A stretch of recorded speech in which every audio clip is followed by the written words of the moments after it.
السلام علیکم ورحمۃ اللہ وبرکاتہ نحمدہ ونصلی علی رسولہ الکریم اما بعد فاعوذ باللہ من الشیطان الرجیم بسم اللہ الرحمن الرحیم الا ان اولیاء اللہ لا خوف علیہم ولا هم يحزنون صدق اللہ مولانا العظیم وصدق رسوله النبي الأمين المبين المتين الكريم ونحن على ذلك لمن الشاهدين والشاكرين والحمد لله رب العالمين۔ آئیے کچھ عرض و معروف سے قبل سب سے پہلے مکے کے سردار مدینے کے تاجدار جناب احمد مصطفیٰ محمد مصطفیٰ سرکار دو عالم صلی اللہ تعالی علیہ وسلم کی پیاری مقدس بارگاہ میں درود شریف پڑھ لیجئے، پڑھیے با آواز بلند۔ اللہم صلی علی سیدنا مولانا محمد علیہ وبارک وسلم صلاۃ و سلام علیک یا سیدی یا رسول اللہ صلی اللہ تعالی علیہ وسلم۔ خواجہ ہند وہ دربار ہے اعلیٰ تیرا، خواجہ ہند وہ دربار ہے اعلیٰ تیرا، کبھی محروم نہیں مانگنے والا تیرا، محی الدین غوث ہے اور خواجہ معین الدین ہیں، اے حسن کیوں نہ ہو محفوظ عقیدہ تیرا۔ خطبہ مسنونہ کے بعد قرآن مجید کے 11ویں پارے سورہ یونس کی آیت نمبر 62 پڑھنے کا شرف حاصل کیا۔ رب قدیر کی بارگاہ میں دعا ہے کہ اللہ تبارک و تعالی مجھے اس آیت کے تعلق سے حق بیان کرنے کی توفیق عطا فرما۔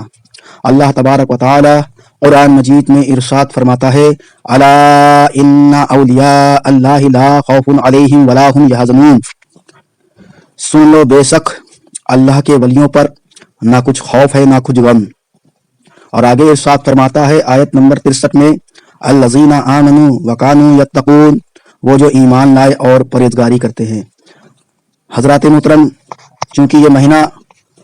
رجب کا مہینہ ہے، رجب المرجب کا مہینہ ہے، اس مہینے کو نسبت ہے خواجہ خواجگان عطائے رسول ہند الولی سرکار خواجہ غریب نواز رحمۃ اللہ علیہ سے۔ کون خواجہ غریب نواز؟ سرکار غریب نواز رحمۃ اللہ علیہ آپ بر صغیر ہند پاکستان میں بڑے بڑے اولیاء کرام کے سردار اور سلسلہ چشت کے بانی ہیں۔ آپ حنفی المذہب تھے۔ علاقہ خراسان میں 14 رجب المرجب 527 ہجری میں پیدا ہوئے۔ آپ کے والد گرامی کا نام غیاث الدین ہے اور جو حسنی سید تھے، اور آپ کی والدہ محترمہ کا نام ماہ نور ہے جو حسینی سیدہ تھی رحمۃ اللہ علیہ۔ 9 سال کی عمر میں آپ نے قرآن مجید حفظ کر لیا اور 14 سال کی عمر میں تفسیر و حدیث اور فقہ کی تعلیم سے فارغ ہو گئے، اور بعض روایتوں میں آیا ہے کہ 20 سال کی عمر تک تعلیم حاصل کی۔ آپ کے والد محترم جب انتقال فرما گئے تھے، جو کہ جس وقت آپ کی عمر 15 سال تھی، تو اس وقت جو سامان وغیرہ کچھ چھوڑ گئے تھے، باغ باغیچہ پن چکی وغیرہ،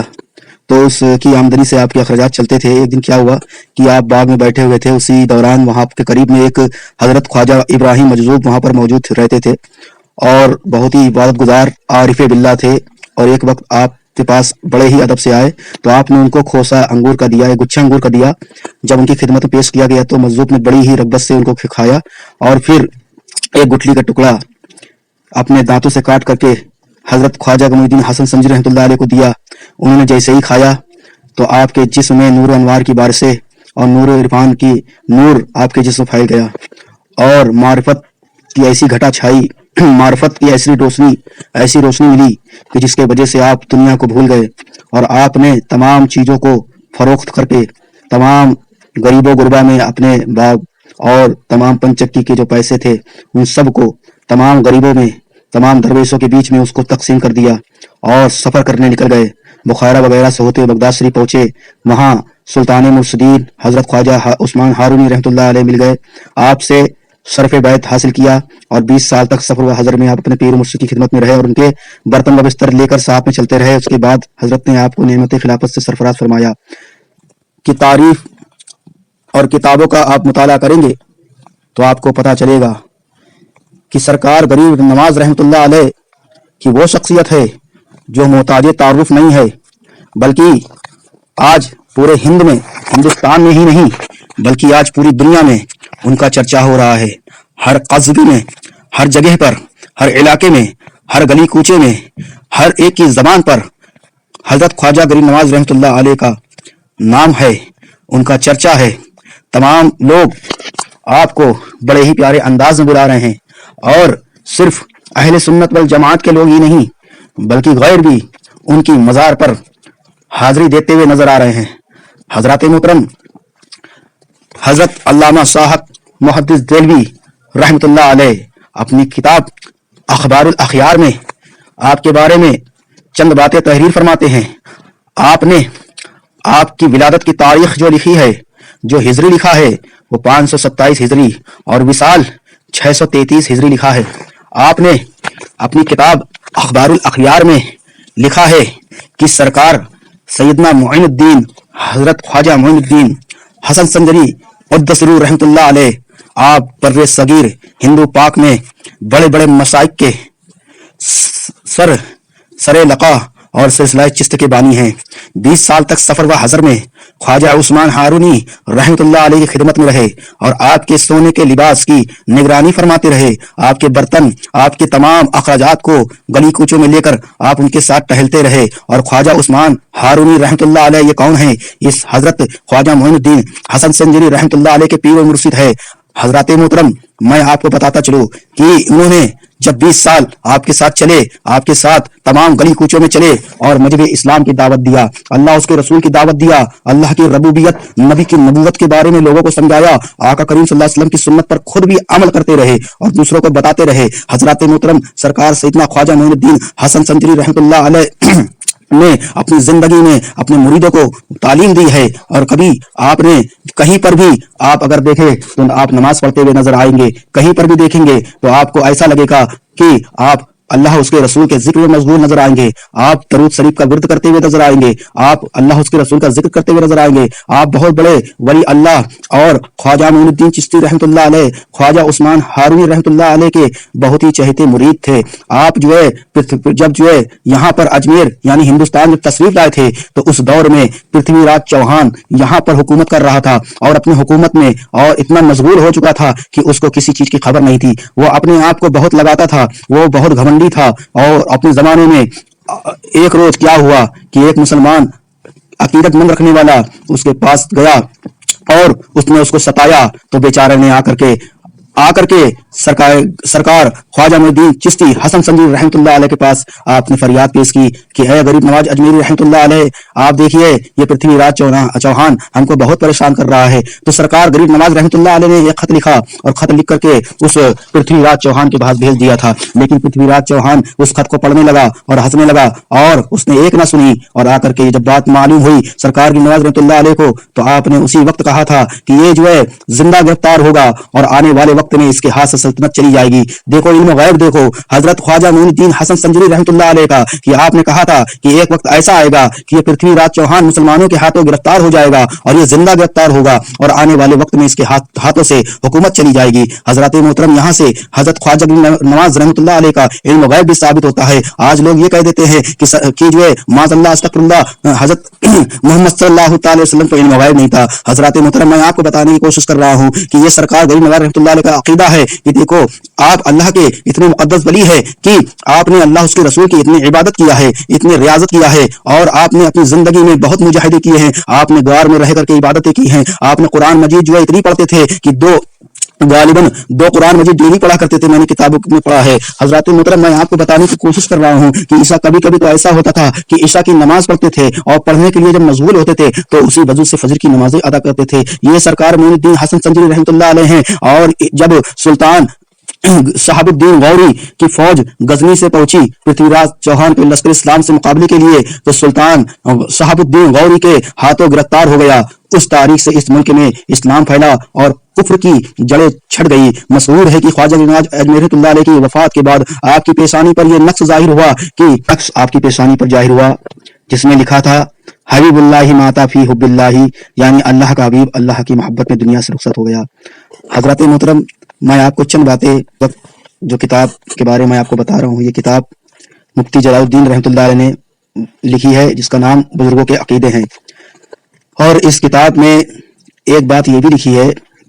کہ ایک مرتبہ سرکار حضرت خواجہ معین الدین حسن سنجری رحمۃ اللہ علیہ اجمیر میں رونق افروز ہوئے اور ایک درخت کے نیچے آپ نے آرام فرمانا چاہا تو ایک شخص نے آواز دی کہ یہاں نہ ٹھہرو، کیونکہ یہاں راجا کا اونٹ باندھے جاتے ہیں۔ وہاں سے اٹھ کر حضرت خواجہ صاحب رحمۃ اللہ علیہ ایک تالاب کے کنارے جا کر بیٹھ گئے۔ اونٹ بانوں نے رات حسب قاعدہ اسی درخت کے نیچے اونٹ باندھ دیے، اور جب صبح ہوئی اور اونٹوں کو اٹھانے لگے تو اونٹ زمین سے نہ اٹھ سکے اور ان کے سینے زمین سے چپک رہ گئے تھے، اور ماجرا دیکھ کر تمام لوگ پریشان اور حیران ہو گئے تھے، اور غور فکر اور مصیبت میں جب پھنس گئے تو ان کے ذہن میں یہ بات آئی کہ کل ایک یہاں پر فقیر موجود تھا جن کو ہم نے ستایا تھا، اور انہوں نے ہی ان کو ستایا تھا اور یہاں نہ بیٹھنے دیا، اسی کی وجہ سے ان کی بددعا لگی ہوئی ہے، جس کی وجہ سے یہ اٹھ نہیں رہے ہیں۔ آخرکار حضرت خواجہ معین الدین حسن سنجری رحمۃ اللہ علیہ کی خدمت میں حاضر ہوئے اور معافی چاہی۔ آپ نے فرمایا جاؤ تمہارے اونٹ کھڑے ہو جائیں گے۔ چنانچہ وہ لوگ جب واپس ہوئے اور اونٹوں کو اٹھایا تو سارے کے سارے اونٹ کھڑے ہو گئے۔ جب یہ واقعہ شہر میں مشہور ہو گیا تو شہر کے ہند باشندوں نے راجا سے کہا کہ یہ پردیسی غیر مذہب کا آدمی ہے، ہمارے مندروں کے قریب ٹھہرا ہوا ہے جو تالاب کے کنارے پر واقع ہے، یہاں اس کا ٹھہرنا مناسب نہیں ہے۔ یہ سن کر راجا نے حکم دیا کہ اس شخص کو وہاں سے اٹھا کر کے کہیں پر بھیج دو، لیکن یہاں سے اس کو لے جاؤ۔ چنانچہ بہت بڑا مجمع خواجہ صاحب کے پاس پہنچا اور آپ کو تکلیف پہنچانے کا ارادہ کر ہی رہے تھے کہ خواجہ صاحب نے ایک مٹھی خاک کی زمین سے اٹھائی اور اس پر یہ آیت الکرسی پڑھ کر دشمنوں کے ہجوم کی طرف پھینک دی، اور اس وجہ سے ان کی اس مٹی جب ان پہ لگی تو ان کا جسم خشک ہو گئے اور وہ بے حس و حرکت ہو کر باقی سب لوگ وہاں سے بھاگ گئے تھے۔ خواجہ کے ان کلمات کو دیکھ کر باشندگان اجمیر نے سمجھا کہ یہ کوئی بہت بڑا جادوگر ہے، اس کا مقابلہ ہر شخص کے بس کا نہیں ہے، کوئی بڑا جادوگر ہی ان سے جیت سکتا ہے۔ تو حضرات محترم تمام بہت بڑے سے بڑے جادوگر وہاں پر آئے تھے، لیکن کوئی سرکار خواجہ معین الدین حسن سنجری رحمۃ اللہ علیہ کا سامنا نہیں کر پایا۔ اور جوگی جے پال جیسے جادوگر جب آئے اور اس نے جادو دکھایا تو جادو دکھانے کے لیے جیسے ہی کہا تو آپ نے کہا نہیں اے جوگی جے پال، تو سب سے پہلے جادو دکھا، میں بعد میں دکھاؤں گا۔ تو اس جوگی جے پال نے ہوا میں اڑا اور سرکار غریب نواز رحمۃ اللہ علیہ کہتے ہیں کہ اے کھڑاؤ، اپنی چپل مبارک سے کہتے ہیں اے کھڑاؤ تو دیکھتی کیا ہے، آسمان میں کوئی اڑ رہا ہے، جا اس کو لے آ۔ آپ کی کھڑاؤ مبارک آسمان میں جاتی ہے اور سر پہ تبلا بجاتے ہوئے نیچے چلی جاتی ہے حضرات محترم، اور وہ جادوگر جوگی جے پال سمجھ جاتا ہے کہ یہ کوئی جادو نہیں ہے بلکہ یہ اصلیت ہے۔ حضرات محترم میں آپ کو بتانے کی کوشش کر رہا ہوں کہ اس وقت اس جادوگر نے کلمہ پڑھ لیا تھا اور کلمہ پڑھ کر کے مسلمان ہو جاتا ہے۔ حضرات محترم سرکار غریب نواز رحمۃ اللہ علیہ نے ایک نگاہ ڈالی ہے تو جوگی جے پال جیسے لوگ بھی کلمہ پڑھ لیتے ہیں۔ حضرات محترم اس زمانے میں ایک مرتبہ ایسا بھی آیا ہے کہ کتابوں میں روایتوں میں آیا ہے کہ جب سرکار غریب نواز رحمۃ اللہ علیہ جنگل میں تشریف فرما تھے تو وہاں پر ایک تالاب تھا جس کو انا ساگر کہا جاتا ہے۔ اس تالاب میں بہت سارا پانی موجود تھا اور آپ اس پانی سے وضو کرتے تھے اور نماز پڑھتے تھے۔ جب یہ بات اس زمانے کے ظالموں کو، کافروں کو، مرتدوں کو معلوم چلی تو ان لوگوں نے اس تالاب پر پہرا لگا دیا تھا۔ تو ایک مردی سرکار غریب نواز رحمۃ اللہ علیہ کی بارگاہ میں حاضر ہوتے ہیں، کہتے ہیں کہ حضرت پانی پر پہرا لگا دیا گیا ہے۔ تو آپ اپنے مرید سے کہتے ہیں جاؤ اس آنا ساگر سے ایک کاسا پانی لے آنا اور کہنا کہ تم کو غریب نواز نے بلایا ہے۔ آنا ساگر سے مریدین کا اتنا کہنا تھا کہ آنا ساگر کا سارا پانی اس کاسے میں اکٹھا ہو جاتا ہے اور آنا ساگر سوکھ جاتا ہے۔ حضرات محترم تمام لوگ پریشان ہو کر سرکار سیدنا خواجہ معین الدین حسن سنجری رحمۃ اللہ علیہ کی بارگاہ میں آ جاتے ہیں اور کہتے ہیں حضرت آپ لوگوں کیوں پریشان کر رہے ہیں، آپ پریشان کرنے نہیں آئے ہیں بلکہ آپ تو بزرگ ہیں، آپ پانی واپس کر دیجئے۔ آپ اس کاسے سے کہتے ہیں جاؤ اس کاسے کو لے جاؤ اور اس کاسے کو تالاب میں پلٹ دیا جاتا ہے اور پانی کو جیسے ہی پیالہ تالاب میں پلٹا جاتا ہے ویسے پانی پھر سے واپس آ جاتا ہے۔ حضرات محترم یہ کرامتیں تھی جو سرکار معین الدین حسن سنجری رحمۃ اللہ علیہ نے اپنے زمانے میں لوگوں کو دکھائی اور دنیا والوں کو بتا دیا کہ کل کربلا کے میدان میں امام حسین رضی اللہ تعالیٰ عنہ کے لیے پانی بند کر دیا گیا تھا تو اعتراض کرنے والوں نے یہ کہا تھا کہ امام حسین معاذ اللہ طاقت نہیں رکھتے تھے، تو دیکھو آج ان کا غلام معین الدین حسن سنجری آج پانی لا کر کے دکھا رہا ہے۔ جب ان کے گدا بھر دیتے ہیں شاہان زمانہ کی جھولی، اما محتاج کا جب یہ عالم ہے تو مختار کا عالم کیا ہوگا، اس پار کا جب یہ عالم ہے تو اس پار کا عالم کیا ہوگا۔ حضرات محترم روایتوں میں بہت ساری حکایتیں موجود ہیں، میں آپ کے سامنے جو کتاب کے بارے میں بتا رہا تھا کہ اخبار الاخیار میں حضرت شاہ عبد الحق محدث دہلوی رحمۃ اللہ علیہ نے نقل کیا، اور دوسری کتاب بزرگوں کے عقیدے جس کو حضرت مفتی جلال الدین امجدی رحمۃ اللہ علیہ نے لکھا ہے، اور بھی بہت ساری کتابیں ہیں میں آپ کے سامنے بیان کرنے کی کوشش کر رہا ہوں۔ حضرات محترم کہ آپ کے ایک غلام تھے جن کا نام مریدوں میں شامل کیا جاتا ہے اور جو آپ کے خلیفہ بھی تھے جن کا نام حضرت حضور خواجہ بختیار کاکی رحمۃ اللہ علیہ ہیں. انہوں نے ایک کتاب لکھی ہے جس کا نام دلیل العارفین ہے. اس میں بھی آپ نے حضرت خواجہ معین الدین حسن سنجری رحمۃ اللہ علیہ کے تمام زندگی کے حالات. تو حضرات محترم اس کتاب دلائل العارفین میں حضرت خواجہ معین الدین حسن سنجری رحمۃ اللہ علیہ کے جو مرید ہیں جو خلیفہ بھی ہیں آپ نے سرکار کریم نواز رحمۃ اللہ علیہ کے اقوال ان کے حالات ان کی زندگی تمام باتیں اس کتاب میں لکھی ہوئی ہیں. آپ وہاں پر جا کر کے پڑھ سکتے ہیں. آج بس اتنا ہی. اللہ تبارک و تعالیٰ کی بارگاہ میں دعا ہے کہ بیان کرنے میں کوئی غلطی خامی لذت کا زن رہ گئی ہو اس سے معاف فرمائے اور ان بزرگوں کے واقعات سے ہم سب کو عبرت حاصل کرنے کی توفیق عطا فرمائے. اور اللہ تبارک و تعالیٰ کے فرمان کہ بے شک اللہ کے ولیوں کو کسی چیز کا خوف اور کسی چیز کا ڈر نہیں ہے. اور دیکھو اللہ کا فرمان کتنا پیارا ہے اور اس سے یہ ثابت ہوا کہ جو اللہ کے ولی ہوتے ہیں ان کو کسی چیز سے ڈر نہیں ہوتا ہے. آپ نے اس بیان میں سنا کہ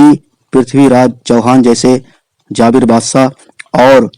جو کہ جے پال جیسے بڑے بڑے جادوگروں کے سامنے بھی اور اتنی کثیر تعداد میں کفار اور مشرکین کے آگے بھی اللہ والے تنہا کھڑے ہوئے اور اکیلے ان کا سامنا کیا اور ڈٹ کر مقابلہ کیا. بے شک جو اللہ والے ہوتے ہیں وہ کسی سے نہیں ڈرتے ہیں بلکہ اللہ تبارک و تعالیٰ کی ذات پاک سے ڈرتے ہیں. ہمیں بھی اللہ اس کے رسول سے ڈرنا چاہیے باقی کسی سے نہیں ڈرنا چاہیے. ہمیں حق کے لیے لڑنا چاہیے اور اللہ اس کے رسول کی باتوں پر عمل کرنا چاہیے. اور ان عبرت والے واقعات سے ہمیں بھی عبرت حاصل کرنے کی توفیق فرمائے اور ہمیں اس سے عبرت حاصل کرنا چاہیے. ان واقعاتوں کو اپنے بچوں کو بتانا چاہیے اور عوام اہل سنت والجماعت کے جو لوگ ہیں ان کو چاہیے کہ اس کو زیادہ سے زیادہ بیان کرے. اور اس بیان اور یہ جو کتابیں میں نے آپ کے سامنے بتائی دلائل العارفین اور کتاب اخبار الاخیار اور بزرگوں کے عقیدے ان تمام کتابوں کو پڑھنا چاہیے. اور اب ہمیں اہل سنت والجماعت کے مسلمانوں کو پیارے پیارے اسلامی بھائیوں کو سمجھانا چاہیے کہ ہمارے بزرگان دین نے اپنی زندگی عبادت میں اور قرآن مجید کی تلاوت میں نماز پڑھنے میں دین کی خدمت میں صرف کیا ہے اور تمام کے فضول باتوں میں صرف نہیں کیا ہے. تو ہمیں بھی چاہیے کہ علم حاصل کرے اور علم کے لیے سرکار غریب نواز رحمۃ اللہ علیہ نے بغداد کا سفر کیا اور 20 سال آپ نے